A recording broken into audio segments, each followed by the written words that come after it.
2024, a defining year for me. This year, Media Bezirgan tackled some of the most critical stories in Canada and beyond, shining a light on corruption, injustice, and untold truths. Here's a detailed look at the major stories we covered.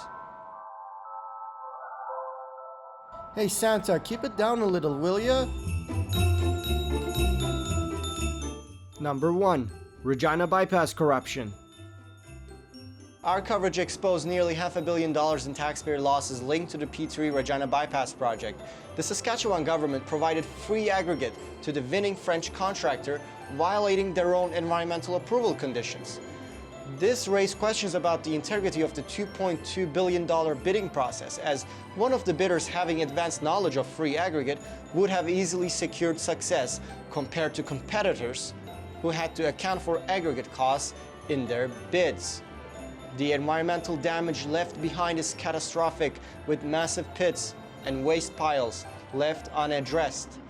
Adding to the controversy, the trucking work was carried out by White Rock Ventures, owned by Amarjeet Sohi's brother and election donors. At the time, Sohi was Canada's infrastructure minister. Who is the main hauling provider for you guys?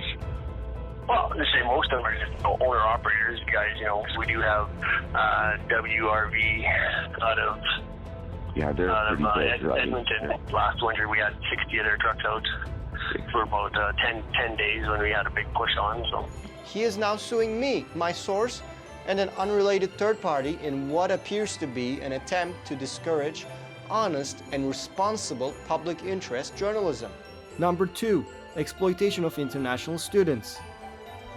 International students in Brampton protested against exploitation by their own community and by Canadian government. My interviews revealed that students were being forced to pay tens of thousands of dollars for LMIA permits to secure jobs where they should have been paid instead. And I faced exploitation from my employer, who didn't pay me, even though I was working way less than the minimum wage at the time. I would not say that's particularly only our own community members, but yes, we have majorly faced the exploitation in the past from our own community members. I will have to buy an LMIA because no one is giving a genuine LMIA over here in Ontario. Whatever I've seen, whichever employer I have reached, either they will deny it, like we won't even give you the LMIA. We don't support the LMIA. Or if the people who do support the LMIA or give the LMIAs, they charge a lot of money. These stories resonated widely, highlighting systematic abuse faced by vulnerable students. This made me question, what does liberal mean? Based on what I've seen, liberal means high rent prices, low wages, inflation, corruption, exploitation, manipulation, fentanyl super labs, high taxes, and a complete disconnect from the hearts and minds of the people. And the fact that the liberals allowed the exploitation of international students for so long is a stain among many other stains that they will never be able to wash off. Number 3. Alberta's disputed forensics. Dr. Bamidele Adiegbo. I reported on Dr. Bamidele Adiegbo, a forensic pathologist with unverifiable credentials. Despite questions surrounding his medical diploma, Adiegbo has performed over 5,000 autopsies in Alberta, including high-profile cases where he ruled that what appeared to be murder victims' deaths as suicides. His findings have influenced criminal trials, raising serious concerns about the integrity of Alberta's justice system. The FF12 investigated these allegations and found that Adiegbo had lots of inconsistencies in his records, from employers that he claimed to have worked for to schools that he claimed to have attended, and the fact that his medical school transcripts from Nigeria was never primary source verified. All those things are red flags that should suggest to you, me, and the defense attorney that this expert is not qualified. Political interference in Alberta's death investigations was also flagged in a 2014 internal memo by the province's former chief medical examiner, who resigned after saying that she cannot guarantee the integrity of her department's work. How many more unqualified forensic pathologists are out there locking up innocent people while sheltering organized crime from facing justice and making a fool out of victims' families? Number 4. Coutts Border Blockade, the conspiracy that wasn't. 2 men accused of conspiring to kill police during the Coutts blockade had their charges dropped after nearly 2 years in remand. This accusation was the sole reason they were denied bail, subjected to harsh conditions and vilified in the media. A jury later acquitted the other 2 from the same charges, though they were sentenced for firearm offenses. The baseless conspiracy charge led to prolonged suffering and mistrust in the justice system. At the end of the day, nobody was convicted of conspiracy to kill police officers. 723 days pre-trial is a travesty of justice in Canada, and it has to be treated as such, and there has to be a full inquiry into these prosecutions. Number 5. Khalistani protest and assault. At a pro-Khalistani protest in Edmonton, I was assaulted by a former associate of Jagmeet Singh while documenting their demonstration.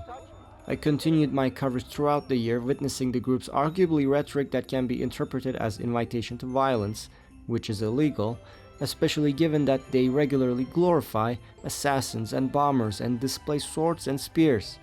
Despite receiving death threats and being branded an Indian agent, I continued covering Khalistani activities across Canada, the US and New Zealand. One particularly striking moment was their attempt to rewrite history at a memorial for Canada's deadliest terrorist attack, the Air India bombing. We are here to remember 331 people that perished, and for them to undermine that by being more prominent to say we want an independent state has nothing to do with the issue. Yeah, get out of here. Yeah, get out of here. Get out of here. No belonging. Get out of here. Get out of here. Yeah, look me in the eye. Stare me in the eye. Get out of here. My husband has lost his whole family. His whole family has, yeah. So get the fuck out of here. Get the fuck out of here. Number 6. Eckville Bookstore versus Alberta Health Services. A small bookstore in Eckville stood up against AHS, embodying the spirit of grassroots resistance. Their story was a testament to resilience against bureaucratic overreach. Their business has been closed 3 times. They've had cash register receipts taken from them without a warrant under threat of arrest. I cannot understand why AHS wants to bully people, like a small business, 5 people making a living or trying to make a living out of a coffee shop and a bookstore. Number 7. Breaking news in Falkland, BC. While en route to cover a Khalistani protest in Vancouver, I stumbled upon a historic event in Falkland, BC. The decision to stay overnight to capture the unfolding story became one of my most memorable moments of the year. Yesterday, the RCMP announced that they took down the largest and most sophisticated drug super lab in Canadian history. Number 8. New Zealand's Haka protest. I documented a powerful haka performed by a group opposing immigration to preserve their national and cultural identity. The performance was a moving example of people standing firm in their beliefs, whether you agree or disagree with them. Just check it out.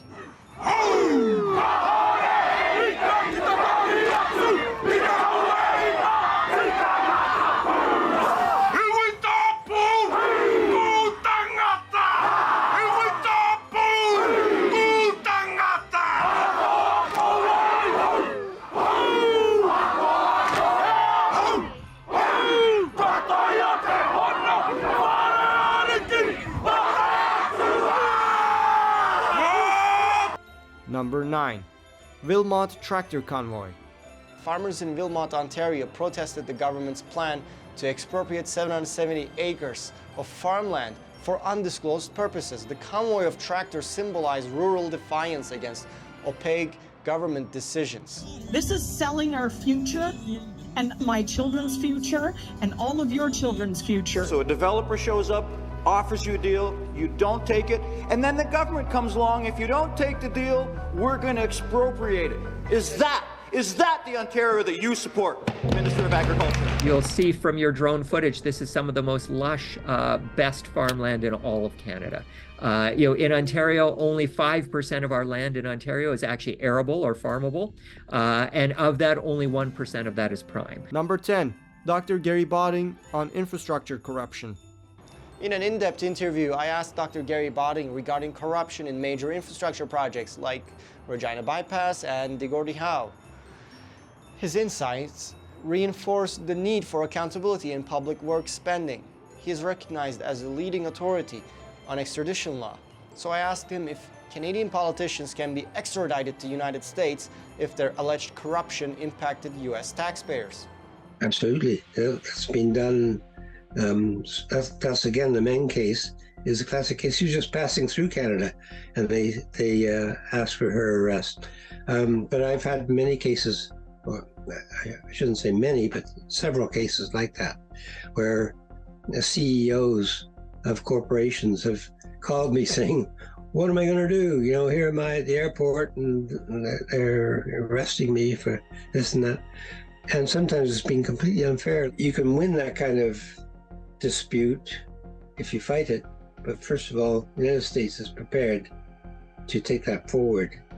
And they are prepared to extradite if it impacts the American economy, American corporations, if the fraud, and it would have to be demonstrably fraud or corruption of that kind,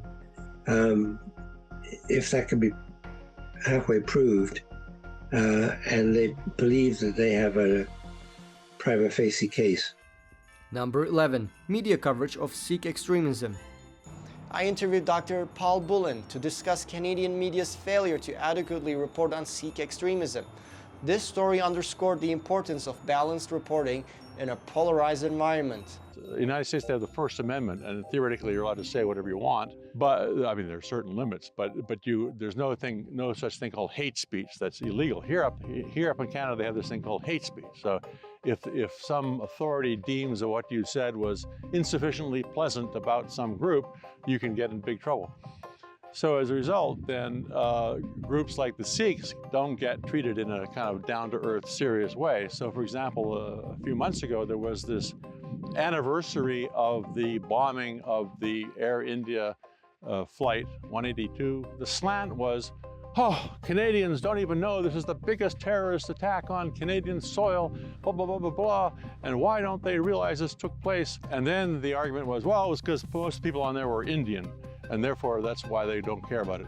Well, they never once mentioned that it was Sikhs who blew up the airplane, because you don't want to be impolite, and so there's not an unwillingness to kind of deal with certain situations honestly and frankly. That doesn't mean you've got to go be tearing down some religion, but there's a lot of Sikh violence that doesn't get mentioned. Number 12.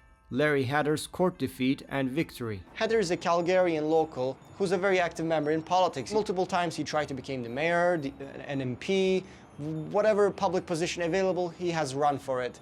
Because when he sees a candidate that doesn't align with his values, he becomes the candidate. That's how he does things, and it is very inspiring, I think.